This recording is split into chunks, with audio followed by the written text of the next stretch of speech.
Hello everyone. आज हम एक ऐसे ब्रांड की बात करने लगे हैं जो सिर्फ एजुकेशन के नाम पर ही बिलियंस ऑफ डॉलर का एम्पायर बन चुका है। जी हाँ, आज हम बात करने लगे हैं बायजूस की, जो एजुकेशन सिस्टम को रिवोल्यूशनाइज करने इस दौर में इतने मुश्किल है, लेकिन इसने ये कर दिखाया।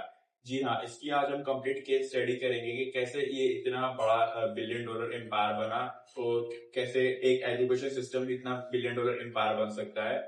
और इस वीडियो में हम उसकी कंप्लीट केस स्टडी करेंगे कि कैसे और कब उसका स्टार्ट हुआ और कितनी कंपनी की प्रॉफिट्स, वैल्यूएशन और टोटल मतलब क्या क्या मार्केटिंग स्ट्रेटेजीज है और उसकी ब्रांडिंग।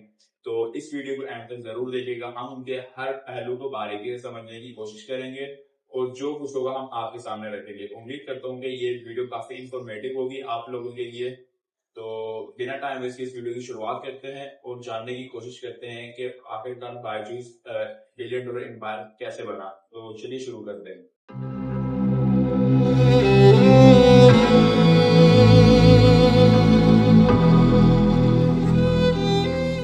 2011 में बायजू रविंद्रन ने इसकी शुरुआत की। इनिशियली ये एक ऑफलाइन कोचिंग सेंटर था जैसे, और उसके बाद ये फिर एक इतने बड़े रुख में तब्दील हो गया। उनका फोकस था कॉम्पिटिटिव एग्जाम्स जैसे सीएटी के स्टूडेंट्स को प्रिपेयर करना, और इसी वजह से उन्होंने काफी रैपिडली ग्रो किया था मार्केट में। और उनके यूनिक टीचिंग मेथड ने काफी इनको मतलब अट्रैक्ट किए न्यू यूजर्स और न्यू स्टूडेंट्स। बायजूस का विजन था कि एजुकेशन को एक्सेसिबल और यूनिक बनाया जाए टेक्नोलॉजी के थ्रू। 2015 में बायजूस ने अपनी first online learning app launch की, जहां पर कंटेंट और एजुकेशनल वीडियोस थी। और इसी वजह से काफी मतलब ये इंडिया की फर्स्ट मतलब ऐसी एप्लीकेशन थी जो एजुकेशन प्रोवाइड करती थी थ्रू कंटेंट और ऑनलाइन लर्निंग वीडियोस के थ्रू, जिसमें काफी लेसन्स और डिजिटल कंटेंट थे, जो इंडिया में फर्स्ट ऑफ इट्स काइंड था। अब हम बात करते हैं इनकी इनिशियल स्ट्रगल्स की। शुरुआती दिनों में बायजूस को स्टूडेंट अट्रैक्ट करने में काफी स्ट्रगल करनी पड़ी, इनको कन्विंस करने में, क्योंकि कोई ऑनलाइन प्लेटफॉर्म पहली दफा लॉन्च हुआ था मार्केट में और ये लोग मतलब बिल्कुल एक नए विजन के साथ आए थे, तो काफी इनको मुश्किल आई कन्विंस करने में। लेकिन इनके यूनिक टीचिंग स्टाइल ने काफी स्टूडेंट्स को बहुत ही जल्दी अपनी तरफ अट्रैक्ट करना शुरू कर दिया था। इसी वजह से ये बहुत ही जल्द पॉपुलर होने लग गए स्टूडेंट्स के बीच। और 2016 में बायजूस के टोटल 1 मिलियन डाउनलोड्स हो गए थे इनकी एप्लीकेशन के। देख सकते हैं फौरन एक साल के बाद ही इनके टोटल 1 मिलियन यूजर्स रजिस्टर कर गए थे ऑनलाइन एप्लीकेशन के थ्रू। और ये इन्होंने माइलस्टोन अचीव किया। ये उनकी सबसे पहली सक्सेस थी, जो उनकी सक्सेस का टर्निंग पॉइंट था। इस वक्त बायजूस ने अपने कंटेंट को क्लास 4 से क्लास 12 तक मतलब अपग्रेड कर दिया, एक्सपेंड कर दिया है। और कॉम्पिटिटिव एग्जाम्स में भी काफी प्रिपरेशन कराते हैं ये अपने स्टूडेंट्स की, मतलब जो हार्ड एग्जाम्स होते हैं उनकी ये काफी मतलब प्रिपरेशन कराते हैं अपने स्टूडेंट को। बायजूस ने ट्रेडिशनल रूट लर्निंग को रिप्लेस करके इंटरैक्टिव और गेमिफाइड लर्निंग इंट्रोड्यूस किया, जो स्टूडेंट्स के लिए लर्निंग को फन और एक एंगेजिंग बनाते हैं। मतलब काफी स्टूडेंट इस पे मतलब फन करके सीख सकते थे काफी चीजें, मतलब एक फन के तौर पर देखते थे वो इस एप्लीकेशन को। मतलब ये एक न्यू विजन था, न्यू माइंडसेट था, और काफी स्टूडेंट इसी वजह से इन पर आए थे कि आखिर ऑनलाइन प्लेटफॉर्म कैसा है जिसपे मतलब हम सीख सकते हैं अपने मतलब सबसे हार्डेस्ट कोर्स वगैरह हम देख सकते हैं, उनकी प्रिपरेशन कर सकते हैं। ये अप्रोच स्टूडेंट और पेरेंट्स के बीच काफी पॉपुलर हुआ। अब हम जानते हैं बायजूस का बिजनेस मॉडल के कैसे, इनका बिजनेस मॉडल कैसे वर्क करता है। बायजूस का मेनली बिजनेस मॉडल मतलब सब्सक्रिप्शन बेस्ड है। मतलब स्टूडेंट्स या पेरेंट्स उनके फीस पे करते हैं प्रीमियम कंटेंट के लिए, जैसे किसी हार्ड मतलब हार्ड प्रिपरेशन के लिए और उनको कंटेंट के लिए। तो इनका ज्यादातर बेस ये सब्सक्रिप्शन बेस्ड ही है, ज्यादातर इनकी एप्लीकेशन, जहां स्टूडेंट्स पर्सनलाइज्ड लर्निंग और प्रीमियम कंटेंट के लिए पे करते हैं। इस सब्सक्रिप्शन के जरिए कंपनी ने काफी मतलब रेवेन्यू जनरेट करा कंसिस्टेंटली। अब हम बात करते हैं इनकी इंटरनेशनल एक्सपेंशन की। इन्होंने सिर्फ इंडिया तक ही महदूद नहीं रहे, इन्होंने अब अपना मतलब प्रोडक्ट लाइन में भी काफी डाइवर्सिफाई किया और इन्होंने एक्सपेंड की मार्केट्स यूके और यूएसए में भी इन्होंने अपनी ये ऐप लॉन्च करी, और उधर से भी इनको काफी अच्छे रिजल्ट्स मिलना शुरू हो गए। और इन्होंने 2017 के बाद एक्सपेंशन स्टार्ट कर दी थी यूके और यूएसए वगैरह में भी। ये मूव उनको ग्लोबल एडटेक लीडर बनाने में काफी ही सक्सेसफुल साबित हुआ। अब हम बात करते हैं फंडिंग और इन्वेस्टमेंट की, कि इन्होंने कहां कहां से फंडिंग ली और इन्वेस्टमेंट उठाई। 2018 तक बायजूस ने काफी फंडिंग को अपनी तरफ अट्रैक्ट किया, including from companies like Tencent और सिक्वायर कैपिटल। इस फंडिंग के जरिए उन्होंने टेक इंफ्रास्ट्रक्चर और डिजिटल कंटेंट को इम्प्रूव करने में काफी इन्वेस्ट किए। अब हम जानते हैं बायजूस की एक्विजिशन स्ट्रेटेजी कि इनकी क्या स्ट्रेटेजी रही एक्विजिशन के दौरान। बायजूस ने एक्विजिशन स्ट्रेटेजी को यूज किया इंडिया और ग्लोबल ग्रो करने के लिए। उन्होंने कंपनीज को एक्वायर किया, जैसे कि ओस्मो यूएस और व्हाइट हैट जेआर को भी एक्वायर किया इन्होंने, जो ग्लोबल एक्सपेंशन के लिए काफी स्मार्ट मूव था। मतलब ये जैसे नई मार्केट में गए, इन्होंने अपने ब्रांड जो इनके कॉम्पिटिटिव थे, इन्होंने उसी कंपनीज को ही परचेज कर लिया, मतलब खरीद लिया कि यही मार्केट के लीडर बन सके। वरना उनके मार्केट शेयर्स काफी हाई थे। इनके ये खरीदने के बाद इनके काफी शेयर्स बढ़ गए मार्केट में, क्योंकि काफी इनका ब्रांड पॉपुलर हो गया था। इन्होंने कंपनी खरीद के उसको मर्ज कर दिया बायजूस के साथ, तो इनका नाम सबसे आगे चला गया। अब हम बात करते हैं बायजूस की टोटल वैल्यूएशन की। इस टाइम 2024 तक बायजूस की टोटल वैल्यूएशन पहुंच गई है $22 बिलियन, और ये इनको दुनिया का सबसे फर्स्ट एजुकेशनल प्लेटफॉर्म है जो एजुकेशनल के थ्रू इतनी बिलियंस ऑफ डॉलर्स की वैल्यूएशन कर गया, क्रॉस कर चुका है।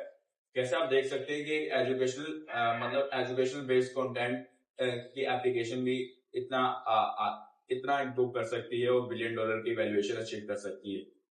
अब हम बात करते हैं बायजूस की मंथली और एनुअल रेवेन्यू की, कि इनके कैसे प्रॉफिट्स होते हैं और कितने इनका रेवेन्यू होता है। बायजूस का मंथली रेवेन्यू अप्रोक्सीमेटली $150 मिलियन है, और आप इनका एनुअल रेवेन्यू बता सकते हैं इससे कितना होगा। इनका एनुअल रेवेन्यू $1.8 बिलियन है। जी हाँ, इनका एनुअल रेवेन्यू $1.8 बिलियन है। अब हम बात करते हैं दी पेंडेमिक बूम कि कोविड-19 का इन पर कैसे इम्पैक्ट हुआ और इनकी सक्सेस में उसने कैसे एक अहम किरदार निभाया। कोविड-19 के दौरान जो स्कूल बंद हो गए थे, और उसी दौरान इन्होंने अब इनकी एप्लीकेशन काफी बूम कर गई थी न्यू स्टूडेंट्स के बीच। मतलब काफी लोग घर पे बैठे हुए थे और इनकी एप्लीकेशन ही इस्तेमाल कर रहे थे एजुकेशन के थ्रू, क्योंकि काफी 1 से 2 साल के लिए लॉकडाउन लग गया था, स्कूल भी बंद हो गए थे। तो इनकी यही एजुकेशन प्लेटफॉर्म काफी बूम कर गया था स्टूडेंट्स के बीच और काफी पेरेंट्स के बीच भी। तो इनकी पॉपुलैरिटी का सबसे बड़ा राज ये था। उन्होंने काफी न्यू यूजर्स अट्रैक्ट किए, मिलियंस ऑफ यूजर्स उन्होंने अट्रैक्ट किए, और ये कोविड-19 की वजह से उनका यूजर बेस आप बता सकते हैं कितना होगा? 100 मिलियन क्रॉस कर चुका था। जी हाँ, इनका 10 करोड़ यूजर बेस अट्रैक्ट हो गया था कोविड-19 के दौरान भी। 2022 में बायजूस को कुछ फाइनेंशियल और रेगुलेटरीज का भी सामना करना पड़ा। इनके सब्सक्रिप्शन फीस और हाई मार्केटिंग इन्वेस्टमेंट थे। ये काफी मार्केटिंग में इन्वेस्टमेंट करते थे काफी स्टूडेंट्स को अट्रैक्ट करने के लिए, तो इनको प्रॉफिट बनाने में काफी मुश्किल आई इसी दौरान, क्योंकि इनकी मार्केटिंग स्पेंड बहुत ही ज्यादा थी। लेकिन बायजूस ने अपनी प्रोडक्ट क्वालिटी और कस्टमर सर्विस को बेहतर करने में अपना काम किया और इसको ओवरकम किया। 2024 तक इस टाइम बायजूस की active user base 120 million plus कर चुकी है, और इनके सब्सक्राइबर टोटल 7 मिलियन प्लस इनके सब्सक्राइबर भी है। इनमें 120 मिलियन में इनके 7 मिलियन पेड सब्सक्राइबर है, वो इनको पे करते हैं सब्सक्रिप्शन और इनके कंटेंट के लिए। 2019 से लेकर 2021 तक इनमें काफी ग्रोथ देखी, क्योंकि उस टाइम कोविड-19 का दौर था और काफी स्टूडेंट्स घर बैठे हुए थे, तो इनकी एप्लीकेशन उस टाइम काफी अरूज पे गई। लेकिन जैसे ही पैंडेमिक का दौर खत्म हुआ और 2022 स्टार्ट हुआ, तो इनको काफी चैलेंजेस का सामना करना पड़ा, क्योंकि काफी इनकी हाई फीस हुआ करती थी और काफी हार्ड कॉम्पिटिटिव ये इनकी एप्लीकेशन हो गई थी, और इनको प्रॉफिटेबिलिटी और कस्टमर रिटेंशन काफी चैलेंजिंग हो रहा था। कस्टमर को कोई रिटेंशन ही नहीं था, कोई इनकी एप्लीकेशन पे आ रहा ही नहीं था 2022 के दौरान, क्योंकि काफी कोविड-19 का लॉकडाउन भी हट गया था और स्कूल भी दोबारा रिओपन होना शुरू हो गए थे। इनकी हाई सब्सक्रिप्शन फीस की वजह से इनको ये चैलेंज भी फेस करना पड़ा। इस डाउन्स के बावजूद भी बायजूस ने अपनी लॉन्ग टर्म स्ट्रेटेजी और अपने विजन को क्लियर रखा और ग्लोबल एक्सपेंशन में भी काफी एक्टिव रहे। अब हम बात करते हैं बायजूस की मार्केटिंग स्ट्रेटेजी। बायजूस ने डिजिटल मार्केटिंग का सहारा लिया और ये इनके लिए काफी ही बेनिफिशियल साबित हुई। इन्होंने बड़े बड़े सेलिब्रिटीज को करोड़ों रुपीस पे करके इन्होंने अपनी ऐप की प्रमोशन करवाई, जैसे कि शाहरुख खान, और इसी वजह से इनका ये ब्रांड हाउस होल्ड बन गया था। काफी पेरेंट्स के माइंड पर ये चढ़ा हुआ था कि अपने स्टूडेंट को, अपने बच्चों को पढ़ाना है तो बायजूस से ही पढ़ाना है, क्योंकि काफी सेलिब्रिटी मार्केटिंग और काफी डिजिटल मार्केटिंग के थ्रू काफी पेरेंट्स के ये माइंड में एक इमेज बन गई थी कि अगर शाहरुख खान इसकी ब्रांडिंग कर रहे हैं तो कुछ तो खासियत होगी। तो इसी वजह से उन्होंने अपने बच्चों को भी इसमें रजिस्टर करने पर मजबूर कर दिया था। उनके फ्री ट्रायल मॉडल ने काफी न्यू स्टूडेंट्स और काफी ओल्ड स्टूडेंट्स को पेड में कन्वर्ट करा था, मतलब पेड सब्सक्रिप्शन में। वो पहले फ्री ट्रायल देते थे कि आप चेक करो, अगर आपको मजा नहीं आया तो मतलब नहीं लेना, लेकिन वो ऐसे तरीके के कंटेंट बनाते थे कि वो मजबूर हो जाते थे परचेज करने पे और इनके सब्सक्रिप्शन कंज्यूमर बनने पर। बायजूस का आने वाले वक्त में फोकस एआई और मशीन लर्निंग के जरिए पर्सनलाइज्ड लर्निंग एक्सपीरियंस क्रिएट करना है। 2024 तक बायजूस ने वर्चुअल क्लासरूम्स और इम्पैरेसिव लर्निंग एक्सपीरियंस पर काफी इन्वेस्टमेंट की है। बायजूस ने रूरल एरिया जैसे कि कम डेवलप शहर जैसे गांव वगैरह जहाँ ज्यादा मतलब अवेयरनेस नहीं थी एजुकेशन की, वहां से भी इन्होंने काफी कम फीस करके इधर के भी इन्होंने स्टूडेंट्स को अट्रैक्ट करना स्टार्ट किया।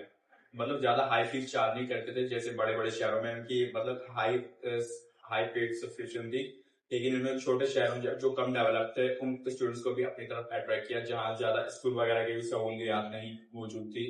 तो उनके भी काफी स्टूडेंट्स इनकी ऐप पर डेवलप मतलब आने स्टार्ट हो गए थे। इनके फ्री इनिशिएटिव्स ने काफी मिलियंस ऑफ स्टूडेंट को बेहतर एजुकेशन प्रोवाइड करने में काफी मदद की।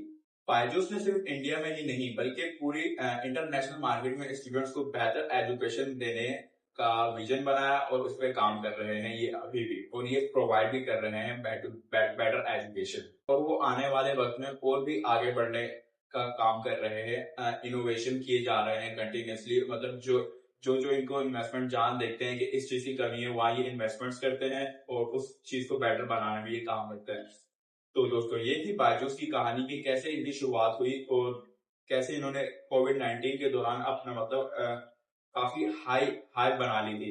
और जैसे ही कोविड-19 का पेंडेमिक तो खत्म हुआ तो इनको डाउनफॉल का भी काफी सामना करना पड़ा, लेकिन इनकी इनोवेशन और काफी मतलब बेटर कंटेंट क्वालिटी प्रोवाइड करते हुए इन्होंने दोबारा रिकवर किए और जो इनकी रिटेंशन खत्म हो गई थी उसको दोबारा मेंटेन करने में ये दोबारा रिकवर किया इन्होंने। तो दोस्तों उम्मीद करता हूँ कि इस वीडियो से आपको काफी इन्फॉर्मेशन मिली होगी कि कैसे ये कंपनीज भी एक स्टार्टअप कितना बड़ा ब्रांड बन सकता है, वो भी 2024 में। तो आप मुझे कमेंट करके भी बता सकते हैं कि नेक्स्ट केस स्टडी आप किस कंपनीज पर देखना चाहते हैं या किस ब्रांड या किस पर्सन पर, मैं उस पर जल्दी वीडियोस बनाऊंगा। तो आज के लिए इतना ही। उम्मीद करता हूँ कि ये वीडियो आपको अच्छी लगेगी, अगर अच्छी लगे तो उसको लाइक भी कर सकते हैं, चैनल पर नए तो सब्सक्राइब भी कर सकते हैं। तो मिलते हैं एक और नई वीडियो में, तब तक के लिए ओके, जय हाफिज।